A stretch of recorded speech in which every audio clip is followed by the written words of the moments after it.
This is the 217 Recovery Podcast with Corey Winfield and Chris Goss. It is the 217 Recovery Podcast on the 14th of April, 2020. COVID-19 running wild in the world.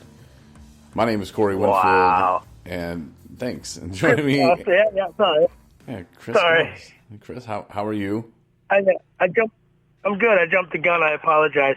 I got a special guest in the in-home outhouse studio, whatever you want to call it here. What I run for my area, because I do over the phone now. I guess from the Project Nation show. We got Dizzy Drake in the house, folks. How are you doing? Hello.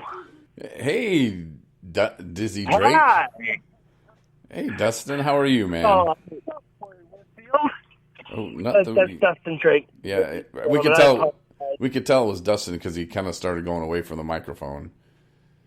I'm kind of like leaning on the table right now. Yeah, Well, what are you wearing? he usually does whatever.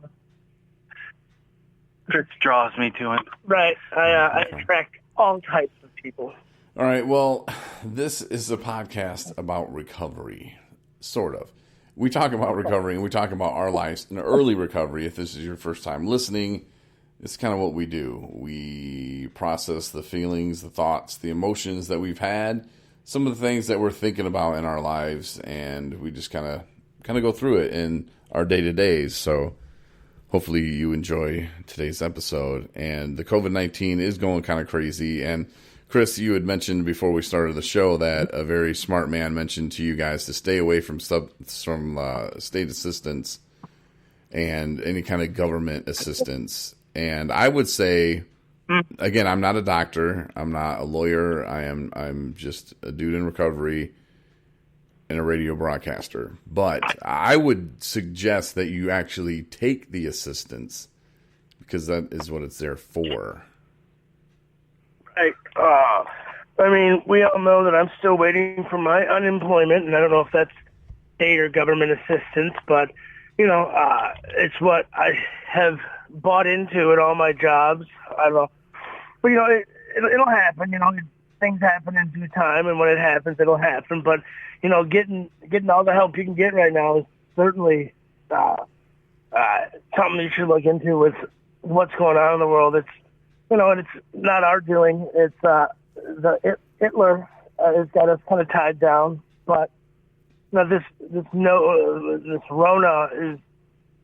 I don't know if they're talking about a plateau or anything, but yeah, just do what you can do to help yourself.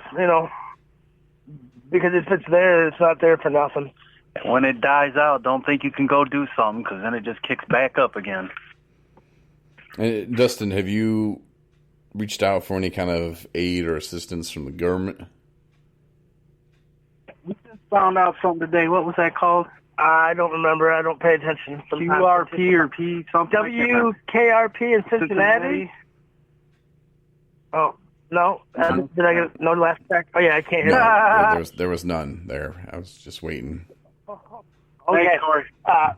There's a few things that have been told that we can reach out to. I'm sure you have all of them written down right in front of you on the computer. My computer is still locked up. We know that. Probably battery's dead as well. But there's resources and things to check out. But I got my unemployment. I got to check on Wednesday. Oh wait! So you reached out? Check on it. But I reached out for unemployment. Filled out that I get to see in my bank account. Or my card, which is tomorrow. I thought some really smart, wise man told you to stay away from all assistance. Yeah. And you tell me you didn't listen to him? What? You didn't listen to him? Never. These are merely suggestions. That's like the side of a pill bottle. It's a suggestion. We don't have to. We don't have to. Listen to everything that's said. That's true. And you're going to come across people who have, and who knows what intentions they have, but some of the advice, maybe he had all the good intentions, but again, the IQ level is a little bit low and they're not really processing things as quickly as other people do, and it takes them time, just straight up. That's facts. It takes them a little bit of time to kind of figure it out and to kind of catch up. And maybe that's what was going on. I mean, I doubt there would be anybody that would try to just purposely mislead you and misguide you.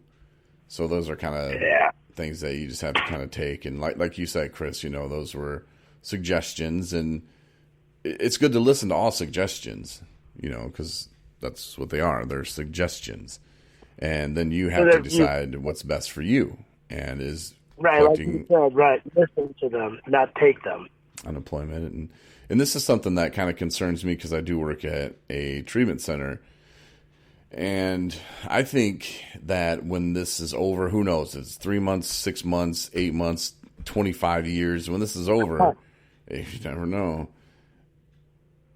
This could be very dangerous because a lot of more people are going to be getting on Medicaid because their insurance that they have through their employers is done. If they get, let go or laid off, boom, they don't have it anymore. Now they're going to get Medicaid.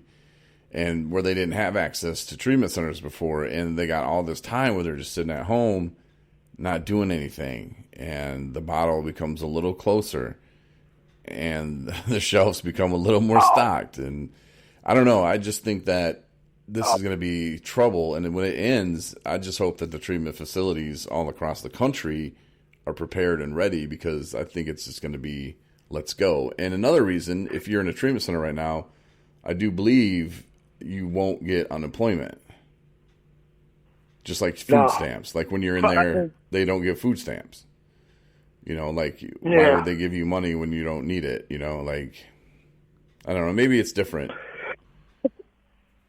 I haven't heard anything. I don't check up with the rehab centers. Sometimes you get a, damn it, I keep forgetting, revoked. Whatever I have, that's always revoked. My status. But no, there's no, but I honestly think there's a lot of people in this time. It's a crucial time for people in recovery, because if you don't have a solid network of people, and I call it a circle of trust. My circle of trust is as big as a penny. It's gotten about the size of a quarter now, but you only trust so many people, because I can't trust myself to be alone. But at least being around positive people and people that you can talk to, relate to, and help you through some things, because people are, I don't want to say people are dropping, but this is, like I said, it's a tough time. It's tough for a lot of people in recovery as far as the meetings are shut down, and it's crucial. It's really crucial. It is, and it's just going to get crazier, and I think, in my opinion, busier.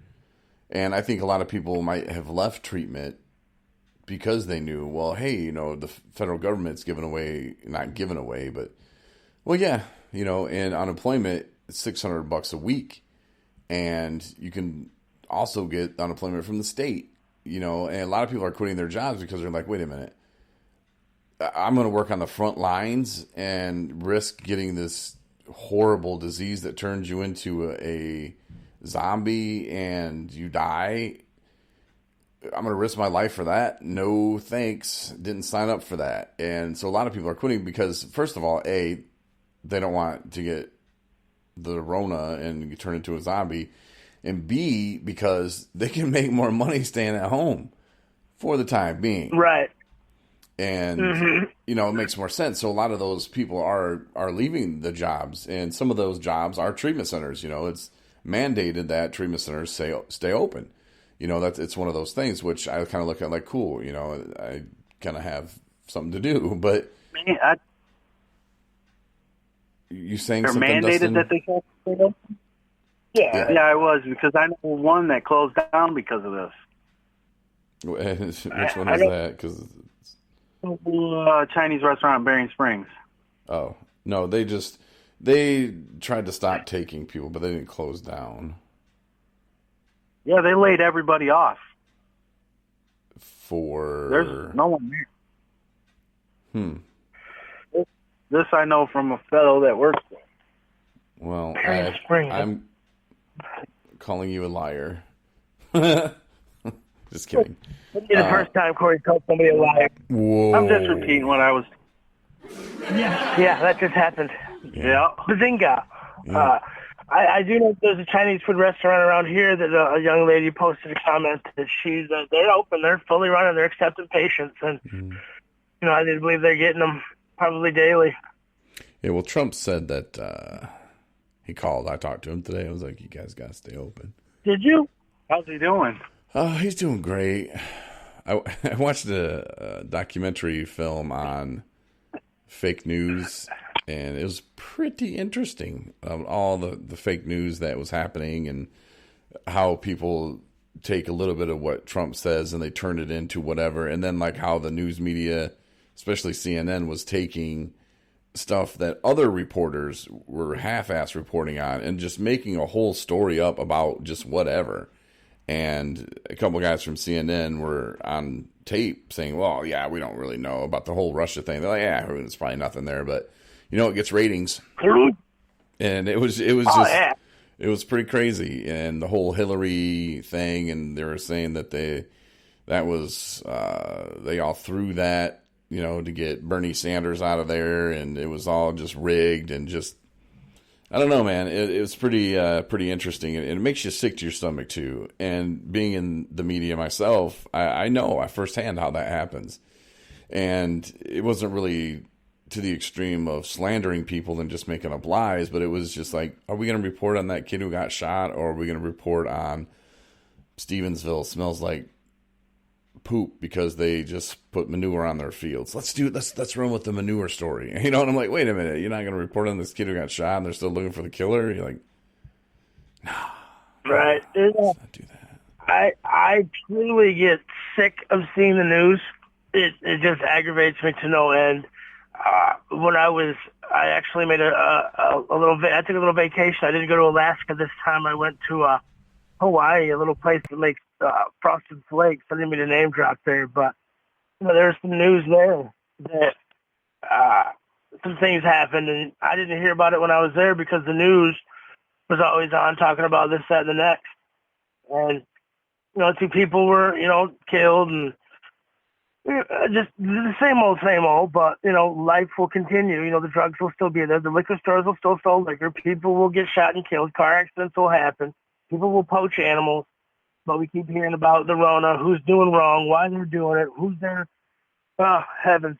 One day I just like to go work again. That's all I want to do.